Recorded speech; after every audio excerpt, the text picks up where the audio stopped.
Okay, Hare Krishna everyone. Welcome to the weekly Bhagavad Gita chapter summary series.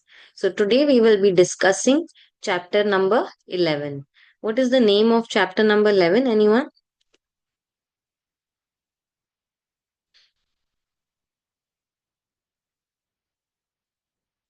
In English or in Hindi? Whichever.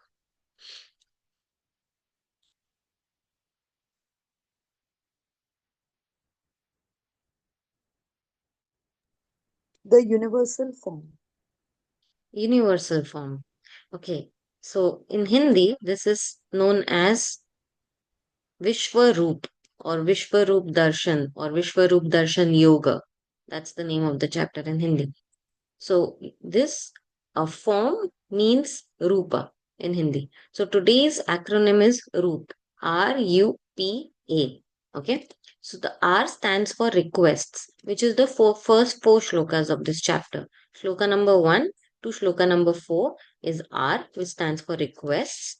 Okay. U stands for universal form, 5 to 14. Then P stands for prayers of Arjuna, okay, which is up till shloka number 45. And then the last few shlokas, the last 10 shlokas of the chapter stands A stands for armed form. So I repeat, R stands for requests, U stands for universal form, P stands for prayers of Arjuna, and A stands for armed form. Okay, RUPA, Rupa. Chapter 11, Rupa. Okay. So let's deep dive into each of this. R request, U universal form, P prayers, A armed form. So our request, first four shlokas. So here, it starts with, as most of the chapters, it starts with Arjuna's request. Now Arjuna is not asking a question. So far we saw that normally the chapter starts with Arjuna's question, which where he has a doubt, and then he's asking Krishna, and Krishna is clarifying the doubt by answering back. Here he is not asking a question now. He's making a request. Why? What changed? Because now in these 10 chapters, the knowledge that Krishna has given to Arjuna, Arjuna is now fully convinced. He has understood everything, and that is why he is not asking any doubt anymore. He's saying that all my illusion has been dispelled.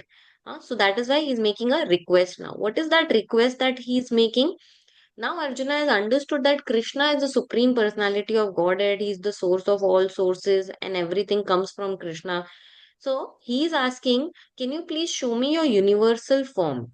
He is requesting Krishna, but he is doing that with a conditional clause. What is that conditional clause? If and only Krishna thinks it's appropriate for Arjuna to see the universal form, then Krishna should show Arjuna the universal form. That is the request of Arjuna. He says, if you think, Arjuna is saying to Krishna, if you think that I am able to behold your cosmic form, O my Lord, O Master of all mystic power, then kindly show me that unlimited universal self. So this is how Arjuna is making a request. Now Arjuna is why after understanding everything Arjuna is making this kind of a request. Now that he knows that Krishna is the supreme personality of Godhead, what more he wants? Why he wants to see something more? Because he is in role play. We don't have to forget, we have to remember that whatever Arjuna is asking to Krishna is for the benefit of us. He's acting like a bewildered conditioned living being, which is actually us. So he is role playing in our shoes, and he's asking everything for us. So right now also this request that he's making is less for him and more for us. Why more for us? Is because of two reasons. One, because that first thing is that because he wants to prove that Krishna is the supreme personality of Godhead. He is convinced, but he wants to prove it for everybody else by seeing such a uh, great universal form in which everything is there. Then everybody will be fully convinced. There will be no doubt remaining that Krishna is Bhagwan. Krishna is supreme personality of Godhead, even if some doubt is left in somebody's mind. And second reason is that in in today's day and age, there are so many babas and babies, I mean devis, who are claiming that I am God, I am goddess, you should worship me. So for these people also, for the sake that these people should not cheat others, so for this sake also, Arjuna is requesting Krishna to show the universal form. Because if anybody who will claim I am God, I am goddess, you should worship me, okay, then you show the universal form. You show this, then I will believe that you are Bhagavan, right? So in this way, that Arjuna is requesting to Krishna for the benefit of all. And we need to also see a very important point over here, that when Arjuna is requesting to Krishna, his desire he is expressing, that please can you show me the universal form, but he is doing with a conditional clause. What was the conditional clause? That Krishna, if only you think appropriate, then you please show me that form. So similarly, we need to learn over here. He's teaching us that how we should express our desire to Krishna. Even if we have some desire, okay, we are not, let's say, fully purified. Oh, I don't want anything but only and only to serve Krishna. We are still not at that pure devotional level. So what we need to do is we need to express our desires, one, to Krishna and not to anybody else, not to go to any demigods or anybody else. And second, we have to say only if you think it's appropriate, Krishna, then you fulfill my desire. Why like that? Because Krishna has seen the past, which we have forgotten with change and change of body. He knows the present, what is happening more than what we can see. He has a broader overview. We can see only limited. He can see and hear all the conversations which are happening behind our back in other rooms and other countries also. He can see, and he knows the future also. He knows better what is good for us, just like a parent knows better for a child, because the child can see only limited, but the parent can see long term future of the child and accordingly makes decisions beneficial for the child's long term future. So similarly, Krishna can see our past, present, future, and then that would be better decision than what we are asking. So therefore, if Krishna sanctions, it would be best for us. Therefore, whenever we express our desire, whenever we make a request to Krishna, then what we should do is we should always add that conditional clause. If you think this is appropriate for me, please give me. Right? So this is how we make requests. So R stands for requests. U stands for universal form. So Krishna now grants this request of Arjuna and shows his universal form. Krishna has sanctioned the desire that Arjuna has expressed, like he does for most of the conditioned living entities. Okay. Now he says, Krishna says, "O Arjuna, whatever you wish to see, behold at once in this body of mine."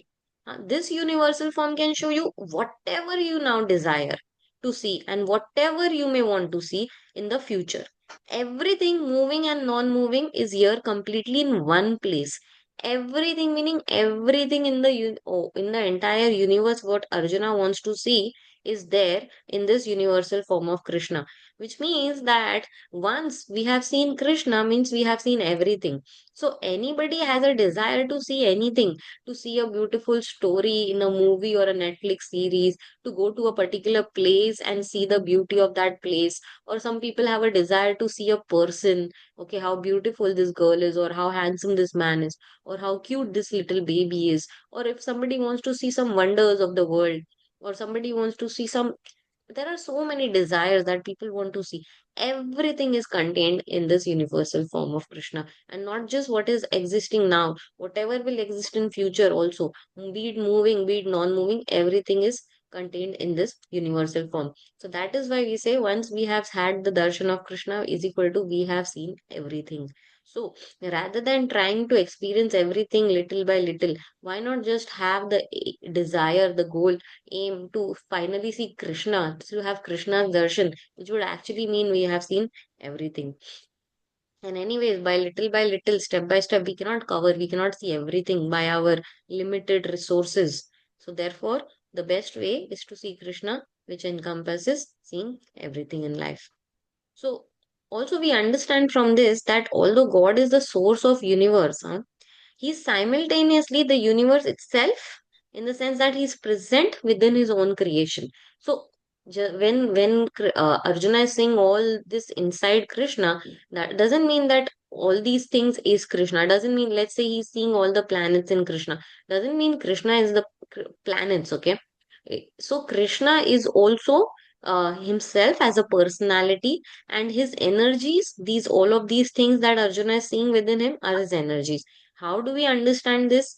So let's say for an example, so when there is a book that we read, okay, so in that book actually the author has written something about a particular topic, okay, but by reading that book we can also get some idea about who the author is, how he thinks, what are his convictions, what are his beliefs, what is his presentation, right? You get to have some idea about the author also. Like suppose now when I am talking about Bhagavad Gita, so the topic is Bhagavad Gita, but still you have some idea about me also, right? You get some connection about me as a person also. So in that way, that although Krishna is the universe itself, but he is present within his own creation also. Yeah. So Krishna is a person and he is present in the universe. So creation is done by Krishna and also that is Krishna, both together. Just like we understand the author in the book, or we understand something about the speaker in his preachings. Same way. So it's not that God is the sum of all of these things that we are seeing, all these elements of universe, but rather everything is contained within God himself. Yeah, we can understand it that way. Now when Krishna is sanctioning Arjuna's desire that okay, you can see the universal form of mine, but Krishna is saying that you cannot see this with your present eyes. Therefore Krishna is giving Arjuna divine eyes, uh, to see this mystic opulence of Krishna. And then Krishna presents this universal form to Arjuna. And in that, Arjuna could see all living beings, all material objects, the entirety of past, present, future, whatever is going to happen, all that he could see. So that's about the second part of the chapter. Moving on to the third part of the chapter, P stands for prayers of Arjuna. This is from verse number 15 onwards. Okay, let's say some around 30 verses so. So Arjuna saw Krishna's universal form. What all did he see? Let's just touch base on some of the things that he saw to understand, just have a glimpse, an idea of what the universal form is like. So he saw unlimited mouths of Krishna. He saw unlimited eyes. He saw unlimited wonderful visions. He saw unlimited expansions of universe situated in one place. Okay, and what else? He saw in Krishna's body all the demigods of all the other living entities. He saw Brahma sitting on that lotus flower coming from the navel of Vishnu. He saw Lord Shiva. He saw all the sages, all the divine serpents, and he saw many, many arms, many bellies, mouths, eyes expanded everywhere. He couldn't see any beginning, he couldn't see any end. This was like an infinite thing. He saw many radiant colors touching the sky. Then he saw his Krishna's glowing eyes. Then he saw, oh yeah, then he saw this battlefield opponents also, all the sons of Dhritarashtra, the entire Duryodhan's team. He saw Bhishma, Drona, Karna, all the soldiers of his own army also. All of these people were rushing very swiftly into the mouth of Krishna, all these unlimited mouths that he had. So all these people were rushing inside the mouth as though Krishna was taking them all inside. Hmm. And then he saw blazing fire. Here it was mentioned that this form was so radiant, like as though thousands of suns were rising at the same time. That radiance, that kind of a fire, that kind of a blaze did Arjuna see in the universal form.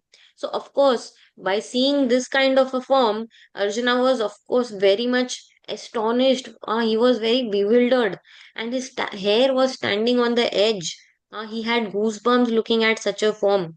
And of course, when if anybody who will see such a form of the Lord, the natural thing would be that we would pay obeisances. So Arjuna also bowed his head to offer his obeisances and folded hands. And then he began to pray to Krishna. And Arjuna prayed to this universal form of Krishna and he begged forgiveness. What forgiveness was he begging? Because previously, Arjuna had treated Krishna just like a family member, right? Just like a friend. So he just spoke some casual words to him or addressed him very casually. But now he's seeing, oh, this is such a great personality. And I spoke to him so casually. So that is why he is begging for forgiveness from Krishna. So that is that in part 3. The last part of the chapter, A stands for armed form. So R was request, U was universal form, P was prayers of Arjuna, and now A is armed form. Armed form. So what is this armed form? Basically, is the two armed form. So what happens after Arjuna has seen all of this entire universal form, what all we described, what all he saw. He said that he has never seen something like that before. He's saying that although he's happy that he was able to see this universal form which nobody has seen before, but at the same time Arjuna is saying that his mind is disturbed. He's feeling very fearful looking at um such a strange form which he has never seen before. So therefore, he's saying that please, now again, you please show me your previous form, the two-handed Dvija Bhuja or Manushya Rupa form. Huh? And Arjuna is requesting Krishna that he wants to see the human form of Krishna again. That form where, Krishna in on Krishna's neck, there is a garland of flowers and there is a jewelry and there is this moon locket with, we know we see on the deity also. And then there are two hands, then on the hands would be, one of the hands there will be flute, there'll be lots of ornaments, and then he will be in his three bended threefold form. Yeah, that beautiful form of the Lord. Arjuna is saying, I want to see that again. I don't want to see this universal form anymore because it disturbs my mind in fear also. So when Arjuna saw again Krishna's original form, because Krishna again abided whatever Arjuna was requesting. So he said that now, looking at this beautiful form of yours, the Duja Bhuja form, which is so beautiful, which attracts the minds of everybody. This kind of form, now my mind is again peaceful. Huh? I am back, restored back to my original nature. No more bewildered, no more disturbance in fear, etc. So he is again back to calm and composure. So Krishna says to Arjuna that the form that you are seeing with this transcendental eyes, that the universal form, cannot be understood simply by Vedas, or nobody can understand this kind of a form by undergoing a lot of penances or austerities, or even if you go give a lot of charity, then also you cannot see Krishna. Hmm. So nor by unlimited worship. Even if somebody worships, does a lot of worship, puja pratishtha and all of that, still, in no by no means, by all of these means, nobody can see Krishna as he is. Okay, so then how we can see Krishna as he is in this two armed form? We can see Krishna as he is only by undivided devotional service. And this Krishna is saying that in order to understand as Krishna is, okay, which Arjuna is now seeing uh, directly. So this can be done only how? By undivided devotional service. Only by this kind of a devotional service, of one pointed focused devotional service, can we enter the mysteries of Krishna. Otherwise, it is not possible to understand by any other method of charity, penances, austerities, worship, or studying Vedas. Nothing doesn't work. So Krishna is actually called the Rasovaisaha, which means that he is the embodiment of affectionate relationships. He loves relishing this, exchanging this sweet mellows between himself and devotees, and this transcendental sweetness is exchanged. This is what Krishna likes. So, just to conclude this whole thing, that how Arjuna requested first to see the universal form and then again back to the two-handed form. What we can understand here is that most of the religious traditions, they do not go beyond this majestic understanding of God, like God is the creator, God is the all-knowing, God is infallible, and God is so great. This kind of a thing, sometimes it leads to a fearful exchange with God. So there is no exchange of sweetness, there is no intimacy over there, there is no personal relationship in this kind of a relationship.